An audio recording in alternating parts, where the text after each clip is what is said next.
Hello and welcome to the SaintsPrime podcast. I'm OllIe. We'll go quick introductions. Jamie, go first. Jamie Allen, Saints fan all my life. Harry Tismars, Saints fan, similar to you. Avid all my life. fan, don't forget that. Avid follower, I would say. Mikey? Yeah, Mikey. Same. Sounds somewhat interested if you want to. I am. Yeah, I'm okay. so interested. I'm OllIe and I've been Saints fan 10 years. I think that's easy enough. Yep. To the exact date as well. Yeah, well, not exact date, but whatever. Okay, so firstly, what should we go have a look for first? Watford game. Watford game. So we all went, didn't we? Yeah. All enjoyed ourselves. Shane Long record-breaking goal. Yeah, exactly. Mikey, any thoughts? Our Lord and Saviour. It was insane. Just you looked away, you looked back, and Shane Long was through on goal. Yeah. And it was well, this is happening. Yeah, Shane Long clinical in front. You knew he was going to put that in. Yeah, I saw the team, Mikey. I looked to my left. Hang a minute. Shane about to lob Forster. Yeah. Who actually had faith he was going to finish it though? Of course. I'd hoped, but not a great amount of expectation. I almost didn't have enough time to see who was actually on the ball. I just saw someone one-on-one with the keeper and it went in. Who else presses like Shane Long? No, I know, that's true. With his rapid pace up front. Yeah. Ralph Hasenhüttl's influenced him, you know. Yeah. Push on that ball. He's got a up for Player of the Month. Yeah. Up there with Hazard, Perez. I mean, has he scored the most goals this month? No, Perez has. Who did? Perez, he got a hat-trick against Australia. Oh yeah. We've delivered that to him. It's fine. But if anyone told you that Shane Long would A, score more than 2 goals in a single season, but then B, be up for an actual Player of the Month award, who would You turn off Mikey's Xbox So because you know that's the only thing he does. Unless Koeman's came back magically, no one would have thought that. And under Hasenhüttl, he looks like the player he did under Koeman. It's the same football under Koeman though. It's attacking, it's direct, and it suits him. You think about the managers that we've had in the past. It's been quite defensive football. So you don't get that counter-attacking, the pace that Shane Long brings to the side. It's been used more as a target man, which it doesn't suit him as well. No. He still can play like that, but it's not his preferred. He likes running in behind. That's the thing that he does and does well. And catching him to sleep. Yeah. His 7-second goal. And then just never giving up on the ball. And he's silenced a lot of Saints fans that dislikes him. And I always felt like I backed him. I know you, obviously, Mikey, you always backed him. Yeah. But it's good to see because it's not just that he's a solid player. He's someone that you want to succeed as well. Because he just comes across as a good guy as well. But the way the game flows, we're obviously disappointed we conceded. But were you that shocked that weirdly enough after Shane Long came off, we had no outlet up front, and they just kept on pushing us, and the goal in the end felt inevitable. I thought that the decision for Valerie to come on was the right one in the circumstance because I knew that Watford were going to get under pressure, but it was also the fact that Ward-Prowse, even though he played well that game, he did look a little bit shaky defensively. In the first half, when we were attacking, he looked quality at right wing back. But you always had the defensive frailty of can he make the tackle in the head and stuff like that. So I thought it was the right decision, and Valerie did well when he came on. It wasn't down his side of the pitch that the mistake happened. So I thought it was the right thing. And Redmond's not an out-and-out striker, but he'd still run his backside off up the front. The problem with that was that it's not as much as he had to be a good striker because at that point it was more just try and hold up the ball, and that's the problem. He was knackers, to be fair to him. I do feel sorry for him. And that's looking at hindsight, it's obviously much easier because if we clear that chance, keep the game 1-0, fantastic. You know, it was a great man management. But if I look at it, if he subbed off Long for a like and put Ings there, maybe Ings would have been better at holding up the ball, and maybe because every time the ball got smashed up the field, Kabasele found it easy, to be honest, to just get the ball back, play it back from out our defence. I never really felt after the 80th minute mark, or however long it was after Shane Long came off, that we were comfortable in. We never really attacked after he came off because we just didn't have that outlet. Because Josh Sims went forward a couple of times, Valerie went forward a couple of times, but there was no real end product to what they did, and they just kind of ran in a straight line, and then they got it back. I feel when was it Sims came on for long? See, I feel when Sims came on, we didn't have, like I said, we didn't really an out striker. Whereas Redmond isn't really that sort of player. Yeah. And that's what, like I said, I was a bit surprised how Danny Ings didn't even play that game at all. But I think Hassan Hussel's played those games to stay up. You see both in the Watford and Bournemouth game, he's cut his losses and almost gone. If we get 2 draws, that's what we need. We're safe. Yeah, and I think a lot of people were frustrated to see us hold the ball in the corner against Bournemouth, but I think most of us didn't realise that the Cardiff game had changed. Yeah. Fulham were up, while Fulham were winning, and it meant that we could stay up with a draw. And although it's frustrating to see, because Bournemouth did look a very poor defensive side, it inevitably kept us up, and we can go into the next 2 games with confidence and can express ourselves. I think it's just. I also didn't help that Yoshida went down with his head injury as well, because you could sort of tell that he wasn't right afterwards. And then like the loss of Vestergaard. I thought Stevens played well against Bournemouth, not brilliantly. Like he made a couple of errors, but overall he had a decent game. But you can tell when we're missing Vestergaard. You can really tell. And he is out for the rest of the season. We'll get on to the other players later, but he's getting out. And I think Stevens should definitely be played in that defensive midfield.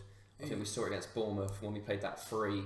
He went in the centre, not because he's the strongest out of our 3, but more he could push up, like you see Matip do for Liverpool. The fact that he'll run and make that gap between the striker and the midfield and make someone commit to make that space. Bring the ball out the back. Yeah, definitely. But whatever result, let's be honest, at that Bournemouth game, if you were told before, right, we're not going to tell you the result, but would you be happy, whatever it is, if you get guaranteed safety? I think most people would be happy. It's given me a couple of days since my frustration, but I have come to that understanding. But although a draw was frustrating, I do respect the fact that that's kept us up. Yeah. We've got Hasenhüttl guaranteed for another season.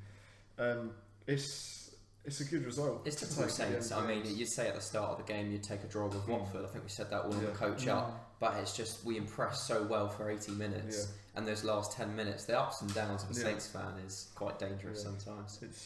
It's weird how the points that you would want to take differs in when you score. So if they scored first and then we scored a point's fantastic.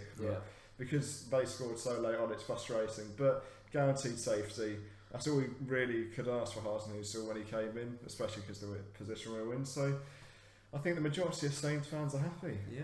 So those 2 games passed. Have a look towards West Ham. Obviously, we are safe now. How do you reckon? It obviously frees us up a lot more to be much less defensive. Like I said, we can stay on, bring on that extra striker. How do you think West Ham's going to play out? It depends what West Ham shows up. If it's the West Ham against Tottenham, it's going to be very, very difficult. But you know, we have that element of freedom. It just all depends on what side he puts out. You know, we've got a couple players injured. Bertrand will probably come back at that left centre back role if we play the 5 back. And you know, Vestergaard's out, like you said, for the rest of the season. Yoshida's out, and it depends how he's going to rotate, because apparently Fraser Forster might come in as well, which is going to be interesting to see what he brings. I like Fraser Forster when he was in his form for us, but I don't think it's the best game to bring him back into. I think if anything, it should be the Huddersfield game, because West Ham, they played against how they played at Tottenham, and Forster's in goal. His first game in Premier League for how long? Since the Tottenham game a couple of years ago. Years ago now. I don't think it's the best time.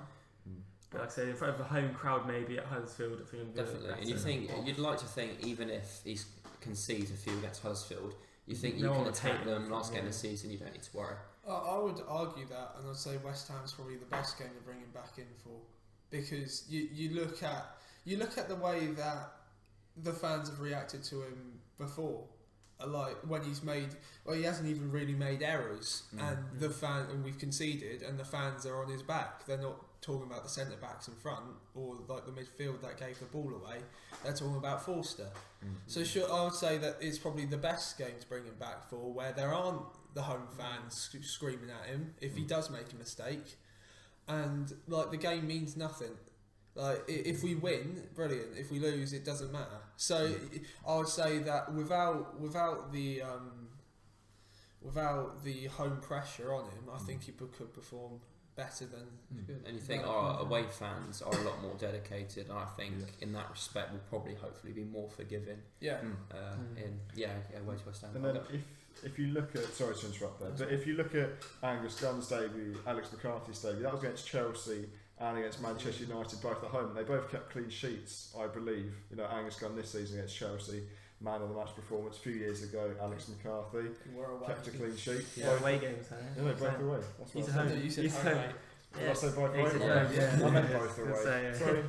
You know, but I think we've got a habit of our goalkeepers. Sorry to cut you off, but I think we've got a habit of our goalkeepers coming in and making a good impact. And I think it's not until they secure that first place that they almost.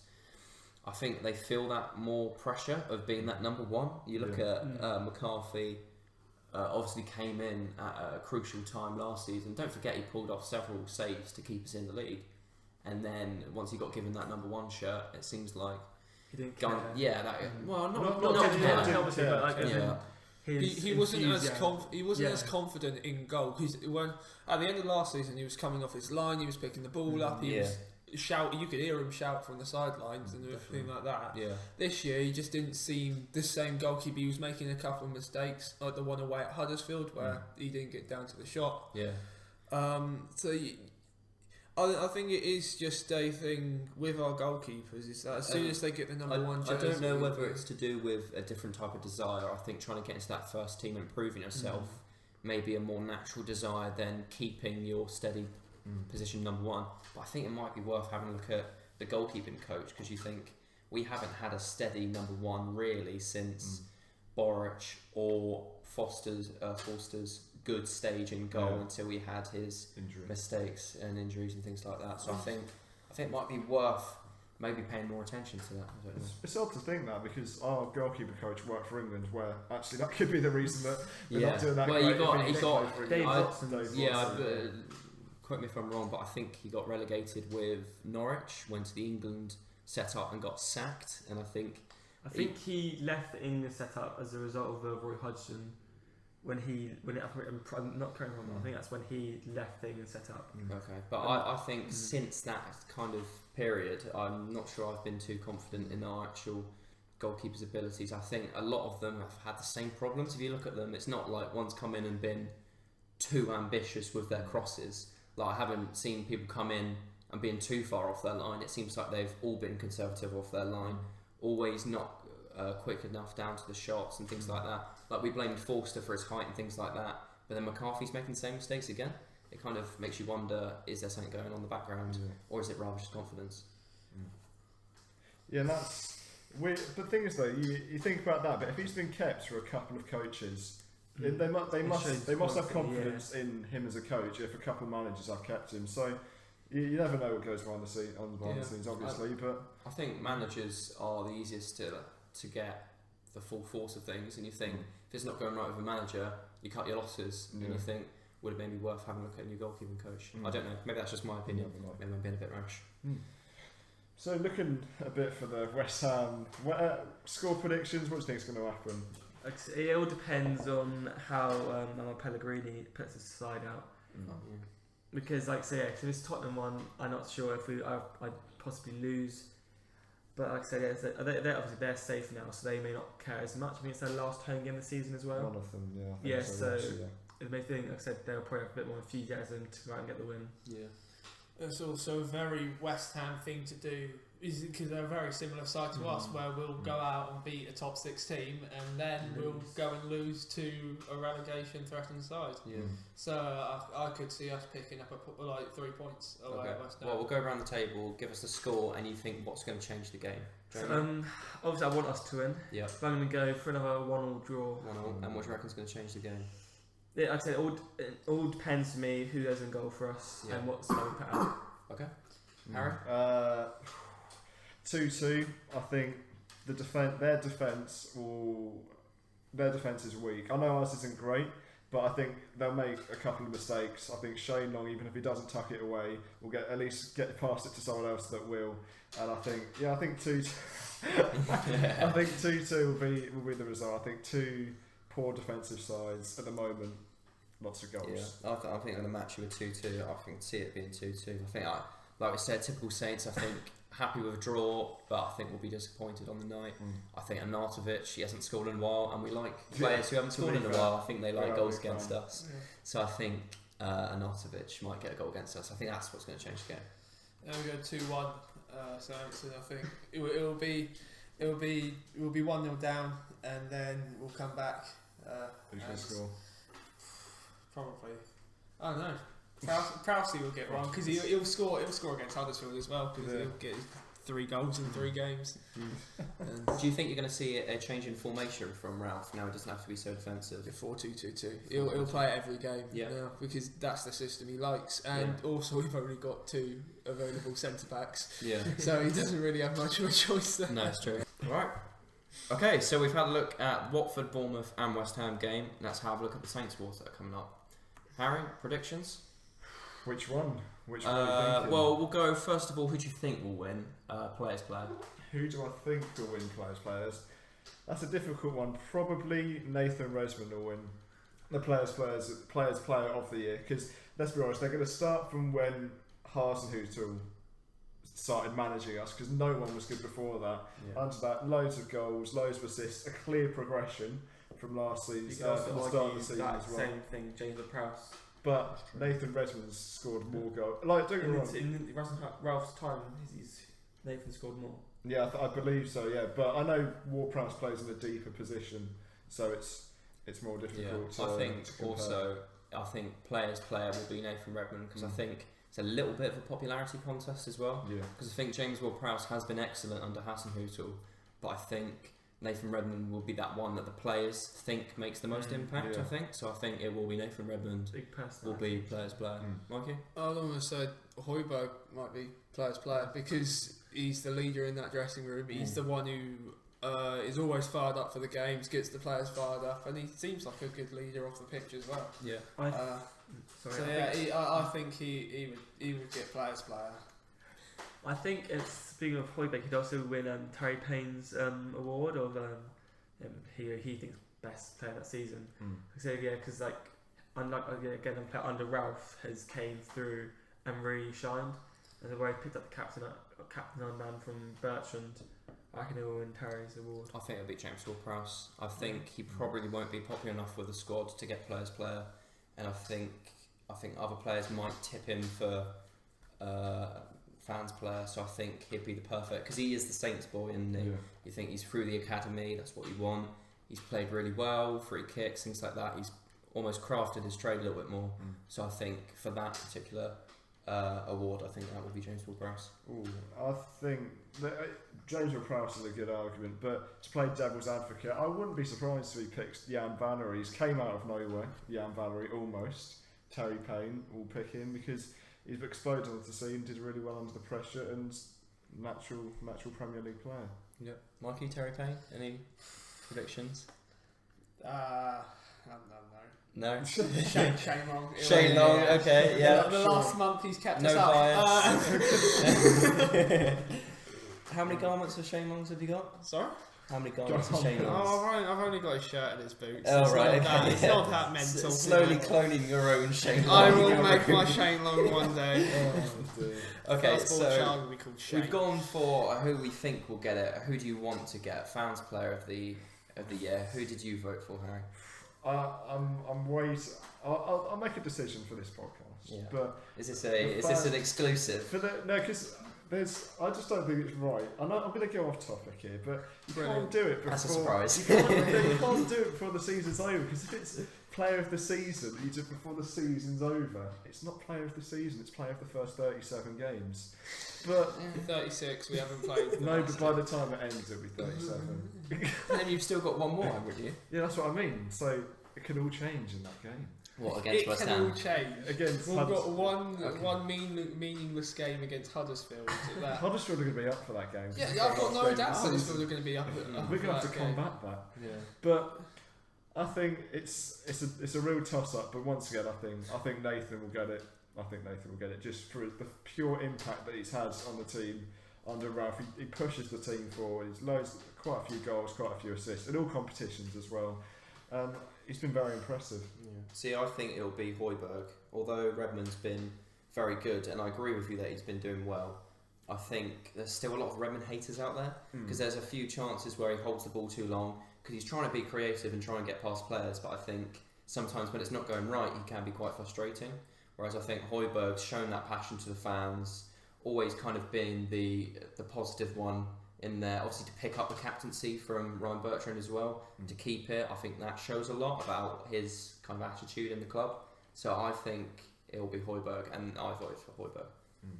I voted for Jan Valery because apart from that Leicester game, considering he was 18, 19 when he got thrown into the first team, I've not seen a game where he's been out of his depth. Even when he got sent off against Leicester, he didn't actually look out of his depth. He didn't look out of his depth just at all, really. He's played really well. His assist for Matt Targett's goal on the weekend was really good, and he's just, the goal against Man United just insane. It was brilliant. Jamie, who did you vote for? I haven't voted as of yet. I hate to say it on kind of going on as Harry here. I'm waiting for the West Ham and Huddersfield game, but that's a bit too late. But I'll probably go with Højbjerg as well. Yeah. Like I said, he's really engaged the fans, where I've just say Bertrand did it before with the captaincy. You can tell he's really passionate about the club, and that's why he's got my vote. Okay, and little curveball, who do you think by next season will be our, not player's player, but just our overall best player by next year? You've got to think Hassan Hüttel's going to be implementing his style. Mikey, no Shane Lawrence. I've got a better one than that. Right, Kevin Augustin. Gareth Bale. He'll be the return. The return. A busy transfer. No. Harry. I need to think about. Yeah. Okay. Harry. Any predictions? Within the current squads. That's good.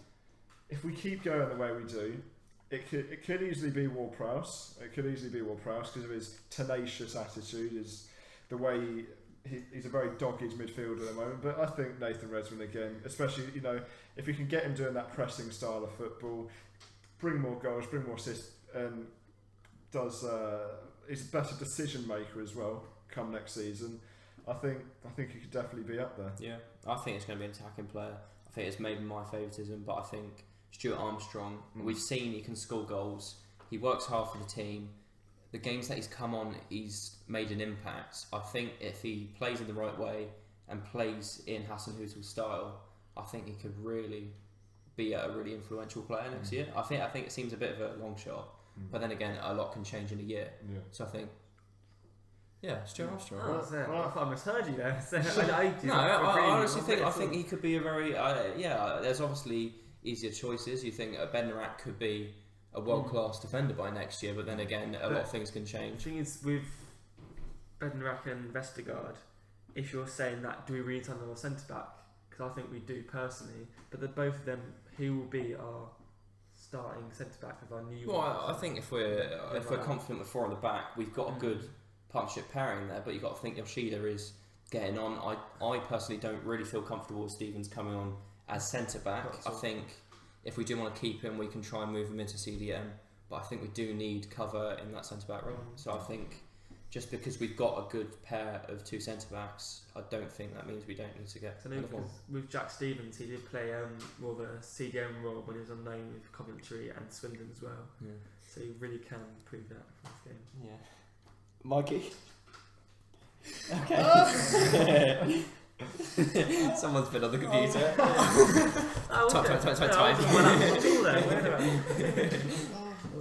I would say best player for next season. I could see Redmond just keep going. Yeah. Keep going, and if the chances he creates for others and himself just keeps increasing. He's done so much in half a season.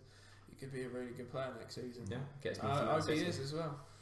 be under Pep Guardiola. I could see it. Yeah, I mean, I would take 70 million pounds for it. That's fine. You need someone on the opposite flank as well who's got Yeah, the same. that's what I found with the last half of the season when Hasenhuttl first came in. Redmond exploded. Redmond not as good at the end of the year, and I think with a player coming in like Quincy Promes or Bruma or someone at that calibre, he could really help out on the other side, or maybe just put Stuart Armstrong in there as well and liven that up. But I think we need a bit more pace than Stuart. Yeah, you just need a little bit more to partner Ings or Long or. Did you say Boufal, if he improved his fitness, could fulfil that role? I don't think it's his fitness. I think it's more his work rates. I think we've seen on loan, he's definitely got his worldie in him, and we saw that at Saints. I mean, he got a couple of worldies, but it doesn't mean his work rate has been changed. I think if anyone can change it, it is Hasenhuttl, but I think that's a real deal breaker. Right. So we've talked about people who are going to be important next season, and I think transfers as well. Harry, any positions you want to see being strengthened next year? I would say maybe a striker, because Danny Ings, I like him, but we all know he's got an injury in him, and like I said earlier, a winger as well. Maybe a backup right back, but I do not want to halt Valerie's progression. So I'm more than happy just bring in another striker, probably another winger. Yeah. And would you have a backup right back, maybe on loan? But if it's on loan, but I think that Valerie could be a very good right back, and I don't think Hasenhuttl would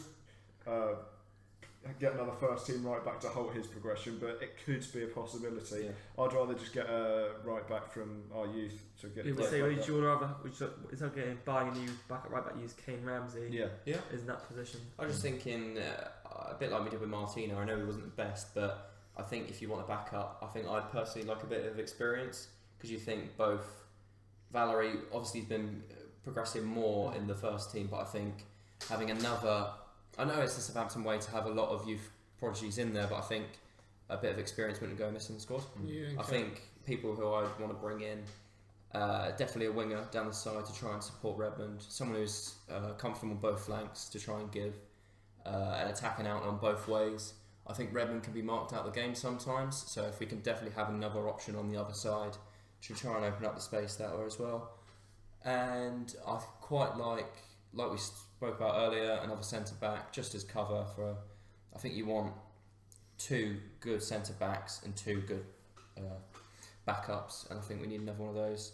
And maybe possibly, I know we've got quite a few, but I think maybe rethinking our defensive midfield, because we've obviously got Hasenhuttl likes two defensive midfielders, and I think we need two strong, nailed-on defensive midfielders. Before that, wouldn't you think if we make so many changes, it will pull apart the harmony of the squad? Maybe not the harmony, but the overall. If you bring in too many players and try and chuck it together like Fulham did, it might have an adverse effect. I'm only talking maybe 3 or 4 transfers, and I think in the overall aspect, I mean, Fulham completely rechanged their team, and I think you have to look at it and say changes have to be made. I know Hasenhutl's made a very good change with the players he's got, but I think if we definitely want to start pushing in the right direction, I think we do need to cut some of the deadwood out. And I think we've been talking about players that need to come in. I think a lot of players need to go out as well. I think Hasenhutl's clearly described on who he wants to look for a new club, and I think we need to try and replace some of those that are going to leave this summer. Do you think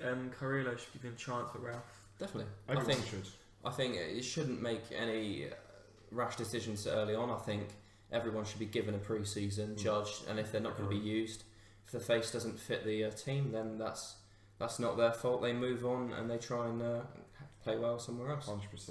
Yeah. Try and make a good name for the club somewhere else. If it doesn't quite fit, but you've got to think we've had a lot of changes of managers, and if it doesn't fit, then it's not particularly his fault. I'll say on the transfer front, I don't know how much. I know I've said that we need a winger and stuff like that, but you look at some of the options that we've got, some of the young players coming through, like Josh Sims. He's made an impact when he's played. I think he needs to be. I think he's definitely a bench player at the moment. He's not a starting 11, but even like if he develops over the summer, like Hasenhutl's now got a whole summer with this team, and what he's done in the 2 weeks, 3 weeks that he had before or after the Cardiff game, and what he changed the side into, like he's now got a whole summer to do that, and I'm just really excited for next season. Yeah, definitely. Just, but I'm just a bit annoyed I'm only going to be able to see the first couple of games, and then me and Harry, Mikey, you're going to be able to say watch the Saints. Jamie in London, no, going to be watching either. My plan is, so we're all off to uni next year, unfortunately. Mikey's staying, like I said, my plan is to go to the Saints away game at West Ham because my apartment is opposite the West Ham Stadium. See, I'm quite close to. If I go to Leicester, hopefully, we should be able to get a away game there. Harry? Derby won't get promoted. Okay. He's open. Yeah, but you think they'll probably be.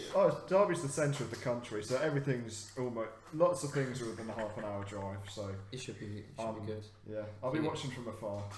Yeah. On your illegal stream. Yeah. The dodgy streams. Okay, so. We've had a look at players in and out. Should we have a quick look at players that have gone out and moved on to other places, ex-Saints players? A lot of different things happen with our ex-Saints players. The Ox came back from injury. Yeah, long-term injury, came back into the Liverpool side. I think he looked quite good, almost got a goal in the league. He should have put it away. Yeah. It is nice to see Ox playing because he's one of the ones that where you've looked at the players that we've let go. He probably shouldn't have gone to Arsenal at the time that he did, but.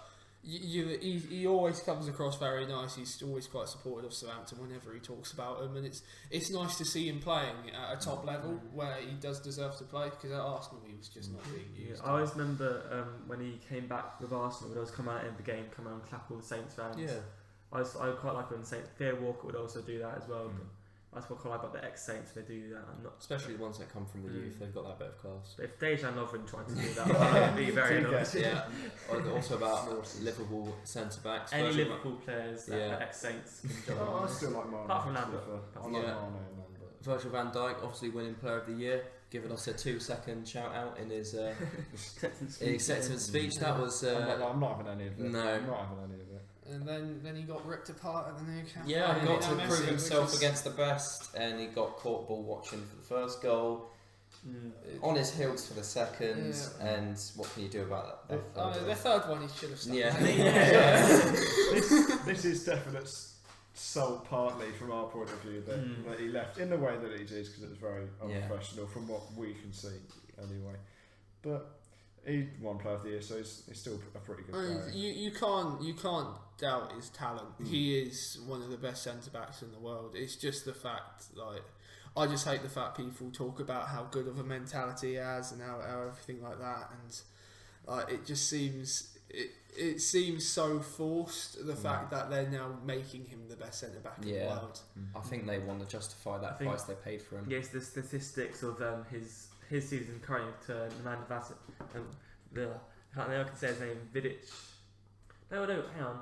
I'm doing wrong statistics here. Are these sorry, we'll cut this out. Yeah. Are these statistics? That's his season at Southampton. I know what you mean. I've seen the stats that Oh, right, okay. So that's him at Southampton versus at. Nemanja Vidic. His stats. I thought you were on about that. No, I saw on Twitter as well. That's not just. Okay. I knew what that was. Because that's what Mikey showed me, and he kicked off about it. Yeah. We can't just keep cutting out mid conversations like this, though. I apologise for mine, but I just saw Harry Nick. No, that is not yours. There was nothing I could do about it. I just lost it. I don't know, why did you kick off about me saying metaphorically? Because you can't say that. What? The Redmond bit. The Redmond bit. You can't. You're not talking about blowing up, Harry. Okay, wait, come back in here. So with Van Dijk, he's being very forcefully saying, "Oh, he's the best centre back ever." Where compared to Nemanja Vidic's season 2008-2009, he had 23 clean sheets compared to Van Dijk's 17. Sorry, yeah. He had 71 interceptions compared to Van Dijk's 39, and 62 to tackles compared to Van Dijk's 34, and the stats just go on and on. Yeah. And I think as well, I saw this on Twitter as well, his 15-16 season with us, you compare, he's probably got more defends with Saints, but more blocks, more interceptions, more tackles won, more clearances, more headed clearances. You think that is a dominant performance, and we were saying all along he's world class, but I think now Liverpool fans have got a chance to say he's world class. They will absolutely savour that until, as long as they can. But when the small Southampton fans say it, it means nothing. No. Massive, and all the pundits actually watch him, because let's be honest, they don't do that much research. then that's when they realise he's actually a very good player. Any other Saints players? It's got Stephen Davis getting his move to Rangers. Yeah. He's now got his 1-year contract there. So, I mean, good luck to him. He's always a good player. You could tell his legs were going though, like when he was getting to the end when I was watching him. But he always came across as someone workhorse in the midfield. It'd be a Saints legend. Always like a solid player as well. No, never did anything completely spectacular. I mean, he got 2 goals away at Tottenham, but. Didn't complain when he didn't play either. Yeah, he's just true. Especially under Mark Hughes, the first half of the season. He's true class. Yeah, I liked, especially like when his last Saints appearance was Tottenham away at Wembley, when Cam Davis had his brief stint as manager, his only appearance this season, and captain as well. Probably a very nice send off for him. Yeah. And players that aren't on the pitch anymore, Franny Benali doing his Ironman challenge. Oh yeah. You think doing it 7 again? days is ridiculous. Yeah. He is mental, but you got to give it to him. Like, Of course. It takes some bottle to say that you're even going to run a marathon for for charity, and to do 7 Ironmans in 7 days is that's mad. And Matt has joined him for a jog, which was quite nice to see as sure, well. yeah. He did 11.8 miles. To Yeah. be fair to Matt, so That's he pretty did good. he did do really And well. that's more miles he covered than his yeah. Yeah. Oh dear. What should I say? Well done to Nigel Adkins as well, because he's done well with Hull. Oh yeah. I've been Hull kind of turned into a little second team for me, because I always wanted Nigel Adkins to do well. Yeah. It's nice to see him because he definitely turned Hull around. Oh yeah, they're He's bossing off. finally got another club to build what Yeah. he built at Team. Southampton. And I as hope well. their board and the owners back him and try and help him turn around, because you saw he had a prodigy with Saints. He obviously did us really well. It'd be nice to see him do that with Hull as well. Yeah. Well, the proof's in the hole, really. You can see that they're doing well. They're doing well from where he picked them up. Could you see him come in and maybe manage a lower tier Premier League team? Sorry, or do you think his quality? Only is if it's with Hull. To be honest. Yeah. Only if I it's a team that he can't- brings up.